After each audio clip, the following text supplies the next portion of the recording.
Bacao! Ah!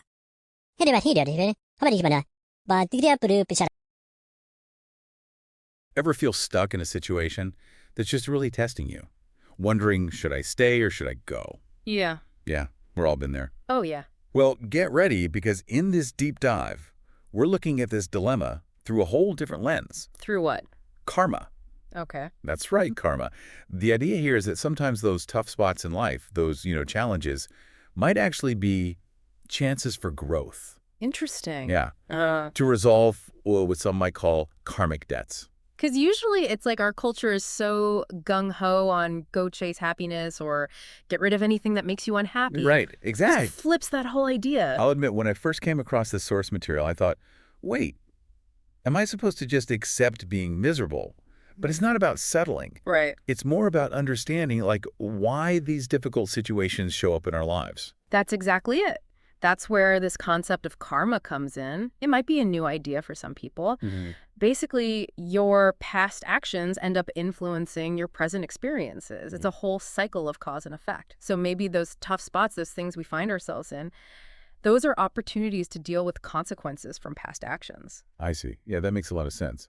So instead of feeling like, oh, I'm just a victim of circumstance, we can look at these rough patches as chances to grow and learn. Right. Exactly. And, when we say karmic debts, we're not talking about cosmic punishment. It's not like that. Think of it more as recognizing patterns in our behavior, things that we might keep doing over and over. Right. Okay, so, let's say I have a really difficult boss.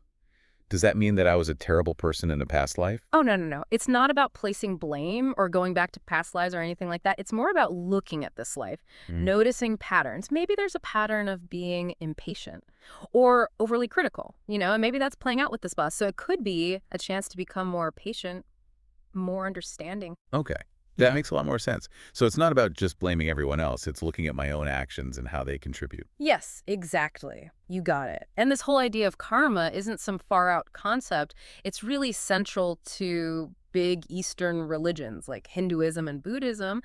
But you also see it in Western thought. Even if someone's not into the reincarnation idea, the idea that actions have consequences, pretty universal. That's true. Yeah, that makes sense. So instead of just trying to run away from something difficult, first I got to look at my own actions.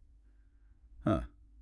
That feels kind of empowering. It is. It is. It gives you control because it's not about accepting bad treatment or anything like that. You realize you have choices. And the way you respond can affect things. You're not powerless. Okay, but sometimes it does feel like there's no other choice but to walk away. What if someone's work environment is truly bad, toxic? Is the source saying they have to just stick it out? That's where maturity comes in. It's about not just reacting based on your emotions in the moment. You have to understand things, reflect. Yeah.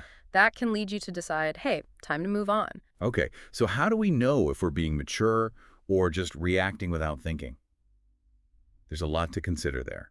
Absolutely. And the source gives us some ideas about that. We'll get into those next time. But first, I want you to think about something difficult in your own life. As we continue this deep dive, consider how this whole karma idea might change your perspective on it. Okay, so we've talked about looking at our own patterns when something's tough. But how does that help us decide, stay or go? That's where this idea of discernment comes in. Right. It's not just about toughing it out every single time. We have to make a choice. But how do we do it from that mature place that our source keeps talking about? That seems really important. It is. It's about figuring out why we're doing what we're doing. The source says we should ask ourselves, am I reacting out of fear, anger, just trying to avoid being uncomfortable? Or am I making a choice that, fits my values, helps me grow in the long run? That's a really good point. It's so easy to just react in the moment, make a choice, and then regret it later. Does the source give us any signs that we might be acting impulsively? What should we watch out for? Yeah, for sure. One thing is comparing ourselves to others, feeling like you're the only one struggling, like everyone else has it easy. That can lead to bad decisions because you're only seeing a tiny part of other people's lives, Oh, it's so easy to fall into that trap, especially with social media. Everyone else looks like they're thriving, and you're just, stuck. Exactly. And that feeling that you're the only one going through something can make you want to run away from any situation that isn't, perfect right away. The source says that to really grow, you need to be patient. You need to be okay with some discomfort. But how do we know if we're just holding on to something bad because of some karmic duty or whatever? How do we tell the difference between enduring something to grow and enduring something that's just plain toxic? That's where knowing when to leave comes in. The source says sometimes leaving is the healthiest choice. But it's not about giving up at the first sign of trouble. It's more about figuring out, like, after really thinking about things, being honest with yourself. If you just know deep down, it's time to go. Okay, so we're not looking for some sign from the universe. This knowing comes from inside us. But what if someone feels like they should leave, but they're worried they haven't learned the lesson yet? Yeah. And that they'll just repeat the pattern. That's a great question. Remember, this isn't about forcing yourself to stay where it feels wrong or dangerous. It's about being mindful. If, after really trying to understand, to grow, to change yourself, if the situation still goes against who you are, then that's something to pay attention to. So it's about trusting that if you've done the work on yourself and you're still unhappy, there's a reason. Exactly.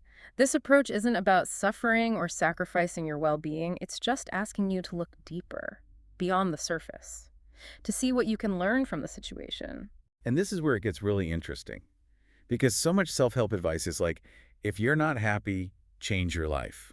It's this constant search for external fixes. But this karma perspective is different. Yeah, it is. It's not about trying to find happiness just by changing things around you. It's about realizing that real fulfillment comes from changing on the inside. And sometimes those inner changes happen when you face difficult situations head on. So it's less about avoiding tough stuff and more about learning how to deal with it in a way that helps us evolve. Exactly. It's about seeing challenges as chances to discover more about yourself, to resolve those karmic patterns. This has given me a lot to think about. What if those things that seem negative are actually pushing us toward a deeper understanding of ourselves and where we fit in the world? And what if, by embracing those challenges, we find a level of peace and fulfillment we never thought possible? That's a powerful thought. Okay, we've covered a lot. We've talked about self-reflection, recognizing our patterns, and making choices from a more mature place. But how do we actually use all this in real life? All right, so let's bring it all together. We've been talking about karma, not just as like fate, but as a way to understand why things happen, and how we can learn and grow from those experiences. Yeah, and it's a pretty big change in thinking, right? Because we're so used to running from anything uncomfortable, trying to find the easy way out. But now we're saying those tough experiences, those are where the growth happens. Totally. And we've talked about how this whole karma thing can help us decide, okay, do I stay in this situation or is it time to go? But what does that actually look like? How do we use this in real life? Think of it as a practice. Like anything you want to get good at takes time, right? You got to work at it. So with this, becoming more aware of your karmic patterns that takes time and effort, the source suggests starting small. Self-reflection, like journaling, meditation, or even just taking a walk in nature. Just find a way to be quiet and look inward. So just like checking in with ourselves, like taking our emotional temperature. Yes, exactly. And as you get more comfortable with that, you can start asking yourself some important questions when things get rough. Like, what can I learn from this situation, karmically speaking? Or how can I grow from this, whether I stay or I go? Okay, so it's not just about looking at the situation itself, but also how we're reacting to it. Right. And that's where it gets interesting, because usually our first reaction to something, that comes from old patterns, those karmic grooves we were talking about. But when we take time to reflect, we start to recognize those patterns, and then we can make better choices. It's like that saying, pain is inevitable. Suffering is optional. The tough situation might be unavoidable, but we can choose how we respond to it. Absolutely. And that's what this is all about. Taking responsibility for our own experience, not blaming other people or acting like a victim, realizing that we help create our own reality. But doesn't that make it feel heavy? Like everything is our fault? No, not at all. It's actually empowering. If we're part of creating our experiences, it means we can change them too. By understanding our karmic patterns, we can make different choices. We can shift those patterns and end up creating a better life, a happier life. So it's about using that awareness of our karmic patterns to make better, more deliberate choices. Exactly. And maybe those choices will lead us to stay put and deal with the situation in a new way, or maybe they'll lead us to walk away. But either way, we understand ourselves better, and we know what we truly want. So if someone's out there really struggling with a tough decision right now, what would you tell them, based on this whole idea of karma? I'd say be brave and be kind. Have the courage to really look at your part in the situation, but also be kind to yourself and everyone else involved. We're all in this together, learning and growing as we go. That's a great way to put it. And it reminds me of something else the source talks about, patience, which in our world of instant gratification can feel impossible. It can. But when it comes to real personal growth, karmic resolution, patience is key. Real change takes time. It's not about finding a quick fix. It's about showing up every day, ready to learn and grow, becoming the best version of yourself. One of the things that's really stuck with me is this idea that maybe those challenges we're facing aren't stopping us from being happy. Yeah, Maybe they're leading us to a deeper, more fulfilling life than we could ever imagine. I love that because it reminds us that even when things are hard, there's always hope. There's always the possibility of growth, Hmm. healing, transformation. And when we understand this whole karma thing, we can tap into that potential. We can create a future that truly reflects who we are. So next time you're facing that tough decision, that should I stay or should I go moment, remember, it's not about finding the right answer. It's about being aware, about doing it on purpose, and being open to the lessons, big and small, that life throws our way. Keep reflecting, keep growing, and trust that no matter what, there's a deeper wisdom guiding you toward your best self.